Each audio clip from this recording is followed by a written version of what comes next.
Punctuation and capitalisation JSC SSC এবং এইচএসসির গ্রামারের মধ্যে অন্যতম গুরুত্বপূর্ণ একটি টপিক হচ্ছে পাংচুয়েশন অ্যান্ড ক্যাপিটালাইজেশন। আজকের ক্লাসে আমরা পাংচুয়েশন অ্যান্ড ক্যাপিটালাইজেশনের বিভিন্ন নিয়ম কানুন, কোথায় পাংচুয়েশন, কোন পাংচুয়েশনগুলো ব্যবহৃত হয় এবং ক্যাপিটালাইজেশন কোথায় ক্যাপিটাল লেটার ব্যবহৃত হয় সেই সম্পর্কে হচ্ছে যে আজকের ক্লাসটি আমরা প্র্যাকটিস সহকারে বিস্তারিত আলোচনা করব।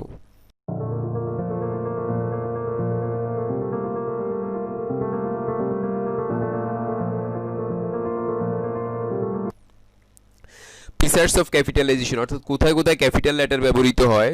যেমন প্রথম টেকনিক 1, বাক্যের মধ্যে প্রথম শব্দের প্রথম বর্ণটি হচ্ছে ক্যাপিটাল লেটার হয়, অর্থাৎ কোনো সেন্টেন্সের মধ্যে ফার্স্ট যে ওয়ার্ডটা রয়েছে সেই ওয়ার্ডটা সবসময় ক্যাপিটাল লেটার দিয়ে শুরু হয়। যেমন দ্য বার্ড ইজ ফ্লাইং, এটা একটা সেন্টেন্স এবং এই সেন্টেন্সটা শুরু হয়েছে দি দ্বারা, দি দ্বারা শুরু হয়েছে। এই ক্ষেত্রে এর মধ্যে প্রথম বর্ণ হচ্ছে টি, এটা হচ্ছে ক্যাপিটাল লেটার হবে সবসময়, যেহেতু এই সেন্টেন্সটা শুরু হয়েছে টি দ্বারা, তাই এই যেই সেন্টেন্সের যে কোনো সেন্টেন্সের প্রথম বর্ণটি ক্যাপিটাল লেটার হবে। এই সেন্টেন্সটা যেহেতু টি দ্বারা শুরু হয়েছে তাই টিটা ক্যাপিটাল লেটার হয়েছে। মানুষের নাম, যে কোনো মানুষের নাম ক্যাপিটাল লেটার হয়, যেমন রাকিব, রতন, রহিম ইটিচি। এক্ষেত্রে হচ্ছে যে যত মানুষের নাম রয়েছে অর্থাৎ পার্সন, মানুষের নাম সব হচ্ছে ক্যাপিটাল লেটার দ্বারা শুরু হবে। যেমন রহিমের নাম, রাকিবের নাম, রতন সব আর বড় হাতের লেটার হয়েছে, ক্যাপিটাল লেটার হয়েছে। যে কোনো স্থানের নাম ক্যাপিটাল লেটার দ্বারা শুরু হবে, যেমন ঢাকা, চাঁদপুর, লন্ডন, এগুলো হচ্ছে প্লেসের নাম, স্থানের নাম, এগুলো বড় প্রথম বর্ণটা ক্যাপিটাল লেটার হয়েছে। যে কোনো দিনের নাম ক্যাপিটাল লেটার হবে, যেমন সানডে এস বড় হাতের হয়েছে, মানডে এখানে এম ক্যাপিটাল লেটার হয়েছে। যে কোনো মাসের নাম ক্যাপিটাল লেটার দ্বারা শুরু হবে, যেমন জানুয়ারি, ফেব্রুয়ারি, মার্চ। সেক্ষেত্রে যে প্রথম যে লেটারটা রয়েছে, যেমন জানুয়ারি লিখতে যে, এটা ক্যাপিটাল লেটার হয়েছে। ফেব্রুয়ারির এফ ক্যাপিটাল লেটার হয়েছে, মার্চের এম ক্যাপিটাল লেটার হয়েছে। নদীর নাম, যে কোনো নদীর নাম ক্যাপিটাল লেটার হবে, যেমন দ্য পদ্মা, পদ্মার পি বড় হাতের অক্ষর হয়েছে, ক্যাপিটাল লেটার হয়েছে। দ্য মেঘনা, এখানে এম ক্যাপিটাল লেটার হয়েছে। দ্য বুড়িগঙ্গা, এক্ষেত্রে বুড়িগঙ্গার বি বড় হাতের ক্যাপিটাল লেটার হয়েছে। যে কোনো পর্বতের নাম, পাহাড় পর্বতের নাম সবসময় ক্যাপিটাল লেটার হয়, যেমন মাউন্ট এভারেস্ট, এই যে এভারেস্টের এটা ক্যাপিটাল লেটার হয়েছে। মাউন্ট কুক, সিটা ক্যাপিটাল লেটার হয়েছে। তাহলে মাউন্ট এভারেস্ট, এই যত পাহাড়, মানুষের নাম, স্থানের নাম, দিনের নাম, এই প্রপার নাউন বিশেষ করে এগুলো ক্যাপিটাল লেটার দ্বারা শুরু হয়। 3 নম্বর টেকনিকটা হচ্ছে যে কোনো সংগঠনের নাম বা কোনো প্রতিষ্ঠানের নাম সবসময় ক্যাপিটাল লেটার দিয়ে শুরু হয়, অর্থাৎ যে কোনো অর্গানাইজেশন বা যে কোনো ইনস্টিটিউশনের নামটা ক্যাপিটাল লেটার দ্বারা হয়। যেমন সাভার হাই স্কুল, এক্ষেত্রে সাভার হাই স্কুলের এসটা, সাভার লিখতে এস, এটা ক্যাপিটাল লেটার হয়েছে। হাই স্কুলের এইচ ক্যাপিটাল লেটার, স্কুলের S capital letter. World bank, ডব্লিউটা ক্যাপিটাল লেটার হয়েছে। এই তারপর হচ্ছে যে ব্যাংকের বিটা ক্যাপিটাল লেটার হয়েছে। ইংলিশ অ্যাপস, এটা একটা ইউটিউব চ্যানেলের নাম, এই ক্ষেত্রে ইটা ক্যাপিটাল লেটার হয়েছে এবং এইটা ক্যাপিটাল লেটার হয়েছে। টেকনিক 4, প্রোনাউন হিসাবে আই সবসময় ক্যাপিটাল লেটার হয়, অর্থাৎ প্রোনাউন হিসাবে আই যতবার আলাদাভাবে ব্যবহৃত হবে সবসময় ক্যাপিটাল লেটার দ্বারা শুরু হবে। যেমন একটা এক্সাম্পল দেওয়া আছে এখানে, as he called me for help I helped him. এক্ষেত্রে আইটা প্রোনাউন হিসাবে আলাদা ব্যবহৃত হয়েছে, তাই আইটা হচ্ছে যে ক্যাপিটাল লেটার হয়েছে। আই কখনো আলাদাভাবে ব্যবহৃত হলে স্মল লেটার হবে না, সবসময় ক্যাপিটাল লেটার হবে, এটা মনে রাখতে হবে। জাতির নাম ক্যাপিটাল লেটার দ্বারা শুরু হয়, অর্থাৎ যে কোনো জাতির নাম, ন্যাশনের নাম হচ্ছে ক্যাপিটাল লেটার দ্বারা শুরু হয়। যেমন বাংলাদেশিজ, এক্ষেত্রে বিটা, বাংলাদেশি বলতে বাংলাদেশ জাতিকে বোঝাচ্ছে, তাই বিটা ক্যাপিটাল লেটার হয়েছে। আমেরিকানস, এক্ষেত্রে এটা ক্যাপিটাল লেটার। ব্রিটিশ, ব্রিটিশ জাতিকে বোঝাচ্ছে, তাই বিটা ক্যাপিটাল লেটার হয়েছে। অর্থাৎ যে কোনো জাতির নাম বোঝাতে ক্যাপিটাল লেটার হয়। তারপরে বই, অধ্যায় বা আর্টিকেলের প্রধান শব্দগুলো ক্যাপিটাল লেটার হবে, অর্থাৎ যে কোনো বুকের নাম, বইয়ের নাম বা অধ্যায় বা কোনো আর্টিকেলের যে প্রধান শব্দগুলো রয়েছে সেগুলো হচ্ছে যে ক্যাপিটাল লেটার হবে। যেমন লার্ন ইংলিশ, এটা একটা অধ্যায়ের নাম, তো এটা এল ক্যাপিটাল লেটার হয়েছে, ইটা ক্যাপিটাল লেটার হয়েছে। লার্ন জাপানিজ, একই রকম নিয়ম। দ্য লিবারেশন ওয়ার অফ 1971, এটা ক্ষেত্রে এটা আর্টিকেলও হতে পারে বা কোনো বইয়ের নাম যদি হয়, এক্ষেত্রে দি লিবারেশনের এল, ওয়ারের ডব্লিউ হচ্ছে ক্যাপিটাল লেটার হয়েছে, অর্থাৎ প্রধান প্রধান যেই শব্দগুলো সেগুলো ক্যাপিটাল লেটার হবে। হিস্টোরিক্যাল কোনো ফ্যাক্টস বা ঐতিহাসিক যদি কোনো ঘটনা বোঝায় বা ডকুমেন্টসের নাম যদি বোঝায় তাহলে হচ্ছে যে ক্যাপিটাল লেটার হবে। ঐতিহাসিক ঘটনা বা ডকুমেন্টসের নামগুলো ক্যাপিটাল লেটার দ্বারা শুরু হয়। যেমন ডিক্লারেশন অফ ইন্ডিপেন্ডেন্স, এটা একটা স্বাধীনতার ঘোষণা, ঐতিহাসিক ঘটনা, এক্ষেত্রে ডিটা ক্যাপিটাল লেটার হয়েছে। ইন্ডিপেন্ডেন্সের আইটা ক্যাপিটাল লেটার হয়েছে। ফ্রান্স রেভলিউশন, এক্ষেত্রে এফটা ক্যাপিটাল লেটার হয়েছে, আরটা ক্যাপিটাল লেটার হয়েছে। অর্থাৎ ঐতিহাসিক ঘটনা বা ডকুমেন্টসের নামের প্রধান শব্দগুলো হচ্ছে যে ক্যাপিটাল লেটার হবে। যে কোনো সংগঠনের নামের সংক্ষিপ্ত বর্ণগুলো ক্যাপিটাল লেটার হয়। কোনো সংগঠনের বা অর্গানাইজেশনের যখন নাম বুঝাবে, নামে সংক্ষিপ্ত রূপ বুঝাবে, তখন সেটা ক্যাপিটাল লেটার হবে। যেমন UNICEF, IELTS, WHO, World Health Organization, এটা সংক্ষিপ্ত রূপ হচ্ছে ডব্লিউএইচও, তাই এই প্রত্যেকটা শব্দই ক্যাপিটাল লেটার হয়েছে। যে কোনো অর্গানাইজেশনের নামের সংক্ষিপ্ত বর্ণগুলো সবসময় ক্যাপিটাল লেটার হবে। সৃষ্টিকর্তার নাম বা আল্লাহর নাম এবং সৃষ্টিকর্তার নামের ক্ষেত্রে যে সমস্ত প্রোনাউন ব্যবহৃত হবে সেগুলো সবসময় ক্যাপিটাল লেটার হবে। অর্থাৎ আল্লাহর নাম বা সৃষ্টিকর্তার নাম এবং সেই ক্ষেত্রে ব্যবহৃত প্রোনাউনগুলো সবসময় ক্যাপিটাল লেটার হবে। যেমন I am surprised to see God's power and his immense love for mankind.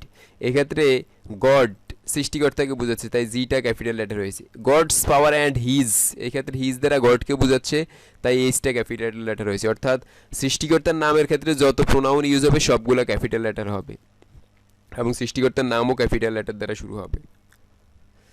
উদ্ধৃতি বা ইনভার্টেশন, উদ্ধৃতির প্রথম বর্ণটি হচ্ছে যে ক্যাপিটাল লেটার দ্বারা শুরু হবে। এই যে কোনো উদ্ধৃতি, কারো কথা যদি কোট করা হয়, কোটেশন, সেক্ষেত্রে হচ্ছে ক্যাপিটাল লেটার দ্বারা শুরু হবে। যেমন he said to me go home at once. এই ক্ষেত্রে he said to me, reported speech কোনটা? গো হোম অ্যাট ওয়ান্স, এটা হচ্ছে যে কোটেশন, তাই এটার প্রথম লেটারটা হচ্ছে ক্যাপিটাল লেটার হয়েছে, জিটা ক্যাপিটাল লেটার হয়েছে। অর্থাৎ ইনভার্টেড কমার ভিতরে যেই সেন্টেন্সটা থাকবে সেটার প্রথম লেটারটা হচ্ছে ক্যাপিটাল লেটার হবে।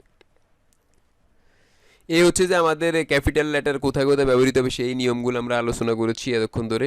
এখন আমরা আলোচনা করব হচ্ছে যে পাংচুয়েশন মার্কস নিয়ে, অর্থাৎ অনেকগুলো পাংচুয়েশন মার্কস রয়েছে ইংরেজিতে, সেগুলোর ব্যবহার বিধি নিয়ে আলোচনা করব। প্রথম হচ্ছে যে ফুল স্টপ। ফুল স্টপ কোথায় ব্যবহৃত হয়? অ্যাসার্টিভ, ইম্পারেটিভ এবং অবজেক্টিভ সেন্টেন্সের শেষে ফুল স্টপ বসে। অর্থাৎ আমরা জানি সেন্টেন্স হচ্ছে 5 প্রকার, তার মধ্যে 3 প্রকারের শেষে হচ্ছে ফুল স্টপ বসে, অ্যাসার্টিভ সেন্টেন্স, ইম্পারেটিভ সেন্টেন্স এবং অবজেক্টিভ সেন্টেন্সের শেষে হচ্ছে ফুল স্টপ বসবে। যেমন এক্সাম্পল দেওয়া আছে Faridul is a good boy, এটা হচ্ছে অ্যাসার্টিভ সেন্টেন্স, তাই শেষে ফুল স্টপ হয়েছে। অলওয়েজ স্পিক দ্য ট্রুথ, এটা হচ্ছে ইম্পারেটিভ সেন্টেন্স, শেষে ফুল স্টপ বসেছে। মে বাংলাদেশ লিভ লং, এটা হচ্ছে অবজেক্টিভ সেন্টেন্স, তাই এটা শেষে ফুল স্টপ বসে। অর্থাৎ অ্যাসার্টিভ, ইম্পারেটিভ, অবজেক্টিভ সেন্টেন্সের শেষে ফুল স্টপ বসবে। অ্যাব্রিভিয়েশনস বা সংক্ষিপ্ত শব্দের রূপের পর হচ্ছে যে ফুল স্টপ বসে। অর্থাৎ কোনো সংক্ষিপ্ত শব্দ যখন বুঝাবে তখন বর্ণগুলার পরে বা অ্যাব্রিভিয়েশনের পরে হচ্ছে যে ফুল স্টপ বসবে। যেমন পিএইচডি, এই পিএইচডি হচ্ছে সংক্ষিপ্ত রূপ, এক্ষেত্রে পিএইচ এর পরে ফুল স্টপ বসেছে। এম ফিল, এম এর পরে ফুল স্টপ বসেছে। M A, masters of arts, এক্ষেত্রে এম এর পরে ফুল স্টপ বসেছে। BSS, bachelor of social science, এক্ষেত্রে প্রত্যেকটা বি এর পরে এস এর পরে হচ্ছে যে ফুল স্টপ বসেছে। অর্থাৎ সংক্ষিপ্ত শব্দ বা অ্যাব্রিভিয়েশনসের সংক্ষিপ্ত রূপের পর ফুল স্টপ বসবে। তারপরে ইউজ অফ কোশ্চেন মার্ক, কোথায় কোথায় প্রশ্নবোধক চিহ্ন ব্যবহৃত হবে, নোট অফ ইন্টারগেশন যেটাকে বলা হয়। ইন্টারগেটিভ সেন্টেন্সের পর কোশ্চেন মার্ক বা নোট অফ ইন্টারগেশন বলা হয়, প্রশ্নবোধক চিহ্ন বলা হয়, বসে। যেমন হোয়াট ইজ ইউর নেম, এটা হচ্ছে যে একটা ইন্টারগেটিভ সেন্টেন্স, এটা শেষে প্রশ্নবোধক চিহ্ন বসেছে। Have you gone there, interrogative sentence, তাই শেষে কোশ্চেন মার্ক বা নোট অফ ইন্টারগেশন বসেছে। সাইন অফ এক্সক্লেমেশন বা হচ্ছে exclamation mark, use of exclamation mark, অর্থাৎ কোথায় বিস্ময়সূচক চিহ্ন ব্যবহৃত হবে। এক্সক্লেমেটরি সেন্টেন্স এবং ইন্টারজেকশনের পর এক্সক্লেমেশন মার্ক বলা হয়। এক্সক্লেমেটরি সেন্টেন্স তো আমরা চিনি, হোয়াট আ গ্রেট শট, এক্ষেত্রে সাইন অফ এক্সক্লেমেশন বা হচ্ছে এক্সক্লেমেশন মার্ক বসেছে, বিস্ময়সূচক চিহ্ন বসেছে। How beautiful the bird is, এক্ষেত্রে হচ্ছে যে how beautiful the bird is, এক্ষেত্রে সাইন অফ এক্সক্লেমেশন বসেছে, কারণ এটা এক্সক্লেমেটরি সেন্টেন্স। এছাড়াও ইন্টারজেকশন যেগুলো রয়েছে, হুররা, এলাস, এগুলোর পরে হচ্ছে যে এই এক্সক্লেমেশন মার্ক বা হচ্ছে যে নোট অফ এক্সক্লেমেশন বা বিস্ময়সূচক চিহ্ন বসে। ইউজ অফ কমা, কমা কোথায় কোথায় ব্যবহৃত হবে, কমার ব্যবহারটা একটু বিস্তৃত।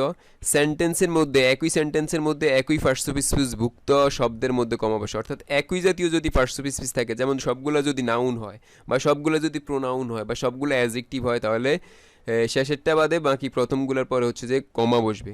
যেমন এখানে দেওয়া আছে Rakib, Sakib, Kamal and Jamal are in the same school. এই রাকিব এবং এই যে নামগুলো রয়েছে রাকিব, সাকিব, কামাল, জামাল, চারটাই হচ্ছে যে নাউন এবং একই ফার্স্ট স্পিচ, একই ফার্স্ট স্পিচ। এর ক্ষেত্রে প্রথমগুলোর পরে হচ্ছে যে কমা বসেছে, জাকিবের পরে কমা বসেছে, সাকিবের পরে কমা বসেছে, কিন্তু শেষেরটার আগে হচ্ছে যে অ্যান্ড বসেছে, রাকিব, সাকিব, কামাল অ্যান্ড জামাল। অর্থাৎ প্রথমগুলোর পরে হচ্ছে যে কমা বসবে একই জাতীয় ফার্স্ট স্পিচ হলে। কাউকে সম্বোধন করতে হয়, ভোকেটিভ কেস যেটাকে বলা হয়, কাউকে যখন ডাকা হয়, আহ্বান করা হয়, সম্বোধন করা হয়, তখন কমা বসে। যেমন আমি যদি বলি dear Rakib do the work, এই যে রাকিবকে আমি সম্বোধন করেছি, ডেকেছি, এক্ষেত্রে রাকিবের পরে কমা বসেছে। এই সম্বোধন, এটাকে বলা হয় ভোকেটিভ কেস। সম্বোধন করার পরে হচ্ছে যে কমা ব্যবহৃত হবে। শুরুতে অ্যাডভার্বিয়াল ক্লোজ বসলে এরপরে কমা বসে। অর্থাৎ ক্লজ সম্পর্কে আমরা বিস্তারিত আলোচনা করেছি, আমাদের ভিডিও রয়েছে ক্লজ সম্পর্কে, ডিসক্রিপশন বক্সে সেই লিঙ্ক দিয়ে দিব। আশা করি সেখান থেকে যাদের ক্লজ নিয়ে সমস্যা আছে তারা দেখে নিবে। এই ক্লজের ক্ষেত্রে আমরা এক প্রকার হচ্ছে অ্যাডভার্বিয়াল ক্লজ, সাবঅর্ডিনেট ক্লজের প্রকারের মধ্যে। এই অ্যাডভার্বিয়াল ক্লজটা যদি প্রথমে বসে তাহলে এরপরে কমা বসে। যেমন if it rains I will not go to school. If it rains এটা হচ্ছে অ্যাডভার্বিয়াল ক্লজ, তাই এটার পরে কমা বসেছে। If it rains I will not go to school, এক্ষেত্রে অ্যাডভার্বিয়াল ক্লজ প্রথমে বসেছে তাই এরপরে কমা বসেছে। ডিরেক্ট স্পিচ ইনভার্টেড কমার পর কমা বসে, এটা অনেক বেশি ব্যবহৃত। এটা ন্যারেশনে যখন আমরা ক্লাস করেছি তখন এটা নিয়ে বিস্তারিত আলোচনা করেছি, কোনটা ডিরেক্ট স্পিচ, তার ইনভার্টেড কমা, রিপোর্টেড স্পিচ, এগুলো আলোচনা করেছি। এই যে সেইট, এটা হচ্ছে যে রিপোর্টিং ভার্ব। এই রিপোর্টিং ভার্বযুক্ত সেন্টেন্সের শেষে কমা বসে।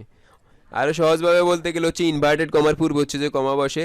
যেমন he said to me I am ill. I am ইলটা হচ্ছে যে ইনভার্টেড কমার মধ্যে, এটার পূর্বে হচ্ছে যে কমা বসেছে। ইনভার্টেড কমার পূর্বে ডিরেক্ট স্পিচে হচ্ছে যে কমা বসে, বা রিপোর্টিং ভার্বের শেষ সেন্টেন্সের শেষে হচ্ছে যে কমা বসে, তাই এক্ষেত্রে কমা বসেছে। কেজ ইন অ্যাপোজিশনের পূর্বে এবং পরে কমা বসে। কেজ ইন অ্যাপোজিশন, কেজ আমরা বুঝি কেজ ইন অ্যাপোজিশন কি, যেমন mister Rahman principal of our college is an honest person. এই যে মিস্টার রহমান তার পরিচয় হচ্ছে প্রিন্সিপাল অব আওয়ার কলেজ, এটা হচ্ছে কেজ ইন অ্যাপোজিশন। এই কেজ ইন অ্যাপোজিশন তার অতিরিক্ত পরিচয়, এটার আগে এবং পরে কমা বসবে। তাই আমরা mister Rahman principal of our কলেজের শুরুতে কমা দিয়েছি এবং শেষও কমা দিয়েছি, এক্ষেত্রে কমা ব্যবহৃত হবে কেজ ইন অ্যাপোজিশনে। ইন্ট্রোডাক্টরি শব্দের পর কমা বসে। ইন্ট্রোডাক্টরি শুরুতে যদি কোনো শব্দ বসে তাহলে হচ্ছে যে কমা বসে। যেমন ইয়েস, ইয়েসের পরে হচ্ছে যে কমা বসবে। ইয়েস আই উইল ডু ইট, এক্ষেত্রে ইন্ট্রোডাক্টরি শব্দ যেগুলো রয়েছে ইয়েস, নো, এগুলোর পরে হচ্ছে যে কমা বসবে। যেমন এখানে বসেছে yes I will do it, ইন্টুরে ইয়েস, নো, ওয়েল এই জাতীয় শব্দ বসে শুরুতে অনেক সময়, সেক্ষেত্রে হচ্ছে কমা বসবে। ইউজ অফ কোলন, কোলন কোথায় কোথায় ব্যবহৃত হবে? যেমন ডায়ালগে বক্তার নামের পরে কোলন বসে। অর্থাৎ আমরা পরীক্ষায় যখন ডায়ালগ লিখি, সংলাপ লিখি, তখন হচ্ছে যে কোনো ব্যক্তির নামের পরে হচ্ছে যে কোলন বসে। যেমন সাব্বির বলতেছে যে হাউ আর ইউ, মামুন বলতেছে আই এম ফাইন, এক্ষেত্রে সাব্বিরের নামের পরে হচ্ছে যে কোলন বসেছে, মামুনের নামের পরে হচ্ছে যে কোলন বসেছে। অর্থাৎ হচ্ছে যে যেই বক্তব্য দিবে বক্তার নামের পরে কোলন বসে। পূর্ববর্তী কোনো সেন্টেন্সের উদাহরণ, ব্যাখ্যা বা প্রকার এর পূর্বে কোলন বসে। পূর্ববর্তী কোনো সেন্টেন্সের উদাহরণ, ব্যাখ্যা বা প্রকারের পূর্বে হচ্ছে যে কোলন বসবে। যেমন there are two kinds of narration, direct speech, indirect speech. There are two kinds of narration, narration দুই প্রকার, এই ক্ষেত্রে হচ্ছে যে কোলন বসবে। যেমন হচ্ছে যে ন্যারেশন দুই প্রকার, এই বর্ণনা দিব প্রকারগুলো, এর আগে হচ্ছে যে কোলন বসবে। ডিরেক্ট স্পিচ এবং ইনডিরেক্ট স্পিচ দুই প্রকার, এর আগে কোলন বসেছে। প্রকার বুঝাতে বা ব্যাখ্যা, উদাহরণ বুঝাতে অনেক সময় কোলন বসে। ডাজ অ্যাজ ফলোজ, ফলোয়িং এরপরে কোলন বসে। এই শব্দগুলোর পরে, এইগুলোর পরে সবসময় কোলন বসে। যেমন thus, the list is as follows, এই যে অ্যাজ ফলোজ উপরে রয়েছে, অ্যাজ ফলোজ এর পরে কোলন বসেছে। অর্থাৎ thus, as follows, as following, এইগুলোর পরে কোলন বসবে। কোঅর্ডিনেটিং কনজাংশন, কোঅর্ডিনেটিং কনজাংশন সমূহে কনজাংশন বাদ দিলে সেমিকোলন বসে। যেমন to err is human, to forgive is divine, এক্ষেত্রে হচ্ছে যে এখানে কোঅর্ডিনেটিং কনজাংশন বসার কথা ছিল। To err is human, to forgive is divine, দুটো হচ্ছে যে ক্লজকে সংযুক্ত করে, দুইটা প্রিন্সিপাল ক্লজকে সংযুক্ত করে হচ্ছে যে কোঅর্ডিনেটিং ক্লজ। তো এই ক্ষেত্রে হচ্ছে যে ক্লজ কোঅর্ডিনেটিং কনজাংশন ব্যবহৃত হয় কোঅর্ডিনেটিং ক্লজের মধ্যে। সেই ক্ষেত্রে কনজাংশন সমূহ যদি বাদ দেওয়া হয় তাহলে মাঝখানে হচ্ছে যে সেমিকোলন ব্যবহৃত হয়।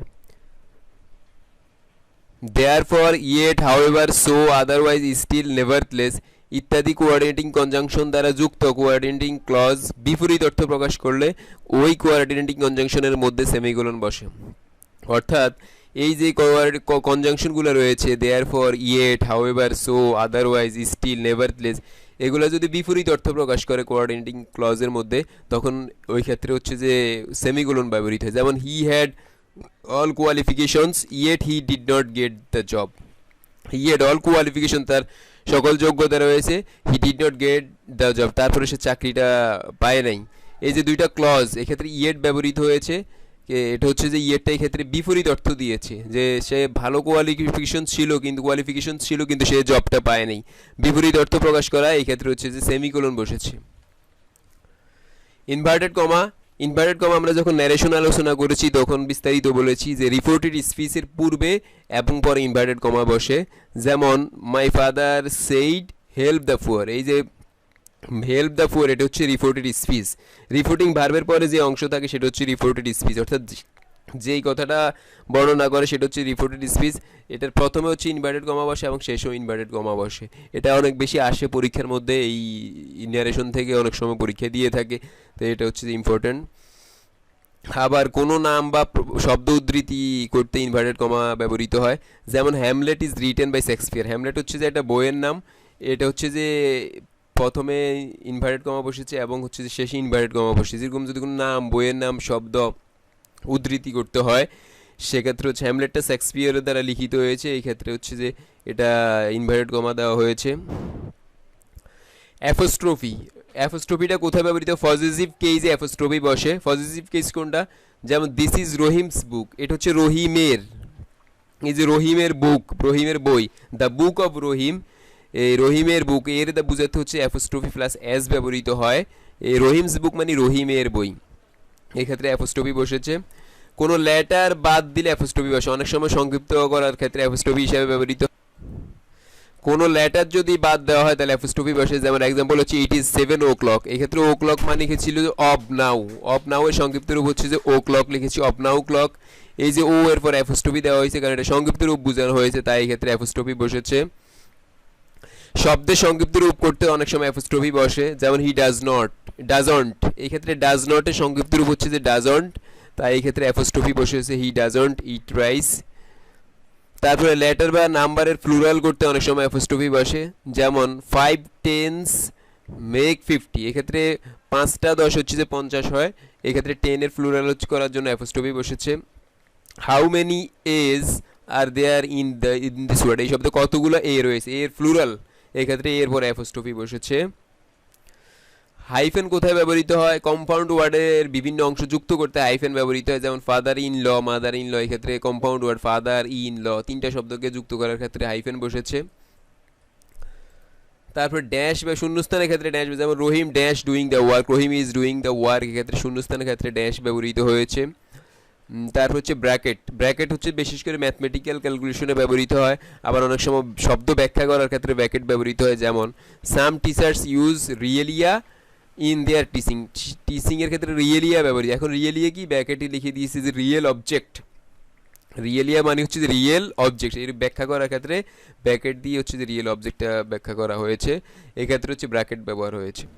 এখন আমরা একটা প্র্যাকটিসের মধ্য দিয়ে এতক্ষণ যে রুলস রেগুলেশনস আলোচনা করেছি পাংচুয়েশন অ্যান্ড ক্যাপিটালাইজেশন নিয়ে, সেগুলো বিস্তারিত আলোচনা করব। যেমন হচ্ছে যে প্রথমে হচ্ছে যে যেই জায়গাগুলো আমাদের পরিবর্তন করতে হবে সেগুলো আগে আন্ডারলাইন করব, বোল্ড করবো। যেমন এক্ষেত্রে রয়েছে দ্য টিচার, টি দ্বারা শুরু হয়েছে, আমরা জানি সেন্টেন্সের শুরুতে ফার্স্ট লেটারটা ক্যাপিটাল লেটার হয়, তো এই ক্ষেত্রে আমাদেরকে পরিবর্তন করতে হবে, এটা আন্ডারলাইন করলাম। দ্য টিচার সেই টু দ্য টিচার সেই টু ইমন, এক্ষেত্রে আইটা হচ্ছে যে ইমন, প্রপার নাউন সবসময় ক্যাপিটাল লেটার হয়, এই ক্ষেত্রে হচ্ছে এটা আমাদের বোল্ড করতে হবে, এটা আমরা কালার করলাম। তারপর হচ্ছে why are you talking in the class, এটা একটা সেন্টেন্স শুরু হয়েছে নতুন করে, আবার এটা উদ্ধৃতি, ইনভার্টেড কমা হবে রিপোর্টেড স্পিচ, এই ডব্লিউটা ক্যাপিটাল লেটার হবে এবং এখানে ইনভার্টেড কমা হবে, এই জায়গায় পরিবর্তন করতে হবে। Are you talking in the class, এই সেন্টেন্সটা শেষ, এই ক্ষেত্রে হচ্ছে যে প্রশ্নবোধক চিহ্ন দিতে হবে, তাই এই ক্ষেত্রে আমরা পরিবর্তন করলাম। তারপর হচ্ছে নতুন আরেকটা সেন্টেন্স শুরু হয়েছে, সেটা ক্যাপিটাল লেটার হবে, সেটা পরিবর্তন করতে হলে এটা বোল্ড করলাম। You should behave yourself, এই সেন্টেন্সটা শেষ, এই ক্ষেত্রে হচ্ছে আমাদেরকে পরিবর্তন করতে হবে, এটা ক্যাপিটাল লেটার করলাম। আবার ইমন প্রপার নাউন, এটা ক্যাপিটাল লেটার হবে, এটা আমরা পরিবর্তন করতে হবে, তো এটাকে আমরা বোল্ড করলাম। রিপ্লাইড, এই ক্ষেত্রে হচ্ছে যে নতুন করে স্যার আই অ্যাম, এক্ষেত্রে স্যার দ্বারা শুরু হয়েছে, সুতরাং এই জায়গায় পরিবর্তন করতে হবে এবং এটা ক্যাপিটাল লেটার করতে হবে। তারপর স্যারের পরে হচ্ছে যে কমা বসবে, এটাও পরিবর্তন করতে হবে। আই সিঙ্গেললি ব্যবহার হলো, সেটাকে ক্যাপিটাল লেটার দিতে হয়, এটা পরিবর্তন করতে হবে। আই এম সরি, এই সেন্টেন্সটা শেষ, এক্ষেত্রে ফুল স্টপ দিতে হবে, তাই ওয়াই পরে পরিবর্তন করতে হবে, এটাকে আমরা বোল্ড করলাম। আবার আই রয়েছে, এটাকে পরিবর্তন করতে হবে। আই এম আস্কিং রহিম, রহিমটা আর এটা হচ্ছে যে ক্যাপিটাল লেটার দ্বারা শুরু করতে হবে, যেহেতু এটা হচ্ছে যে প্রপার নাউন, শেষে হচ্ছে এন এর পরে ফুল স্টপ বসবে, এটা পরিবর্তন করতে হবে।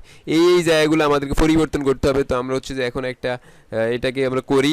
প্রথমে টিটা ক্যাপিটাল লেটার হবে, the teacher said to Emon, I capital letter হবে ইমন।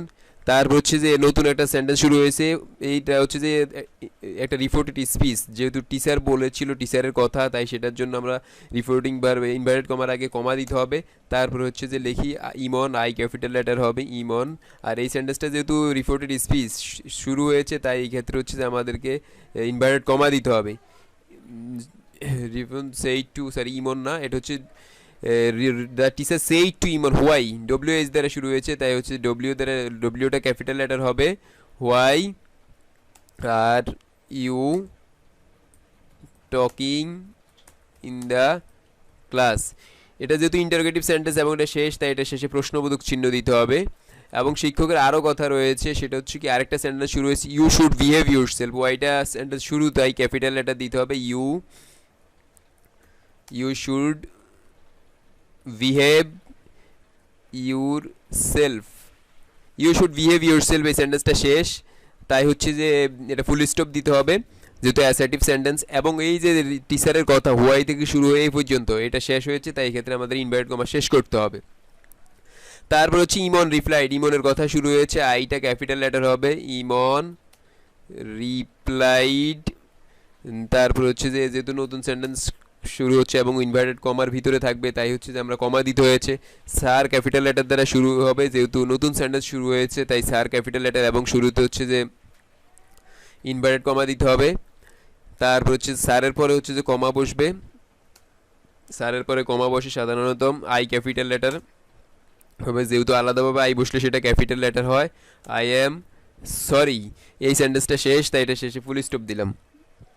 আবার নতুন করে শুরু হয়েছে, I am asking Rahim, so আইটা ক্যাপিটাল লেটার হবে, I am asking Rahim proper noun, তাই আরটা ক্যাপিটাল লেটার হবে Rahim, to lend me his fan, to lend me his fan, এই অ্যাসার্টিভ সেন্টেন্সটা শেষ, তাই ফুল স্টপ দিতে হবে। এবং যেহেতু ইমনের কথা এখানে শেষ শুরুতে শুরু হয়েছে, সেক্ষেত্রে আমরা ইনভার্টেড কমা শুরু করেছি, আর এই ক্ষেত্রে শেষ, তাই এটা শেষে হচ্ছে আমরা ইনভার্টেড কমা শেষ করব। এই হচ্ছে যে আমরা একটা ডিরেক্ট স্পিচ থেকে ইনডিরেক্ট স্পিচ, সরি আমরা একটা পাংচুয়েশন অ্যান্ড ক্যাপিটালাইজেশন ব্যবহার করে হচ্ছে যে একটা সেন্টেন্স কি কোন কোন জায়গায় পরিবর্তন করতে হবে সেগুলো আমরা প্রথম হচ্ছে যে বোল্ড করেছি, তারপর সেই অনুযায়ী আমরা পরিবর্তন করেছি। আশা করি এইভাবে যদি সবাই প্র্যাকটিস করে পড়ে, তাহলে হচ্ছে যে পাংচুয়েশন অ্যান্ড ক্যাপিটালাইজেশন পানির মতো সহজ হয়ে যাবে, তেমন কোনো সমস্যা থাকবে না। আশা করি আমাদের ক্লাস যদি ভালো লাগে, যারা নতুন আছে অবশ্যই ইংলিশ অ্যাপ চ্যানেলকে সাবস্ক্রাইব করবা, যারা পুরাতন সাবস্ক্রাইব করেছো তোমাদেরকে অসংখ্য ধন্যবাদ। নিয়মিত লাইক কমেন্ট শেয়ার করে পাশে থাকবা। Thank you very much.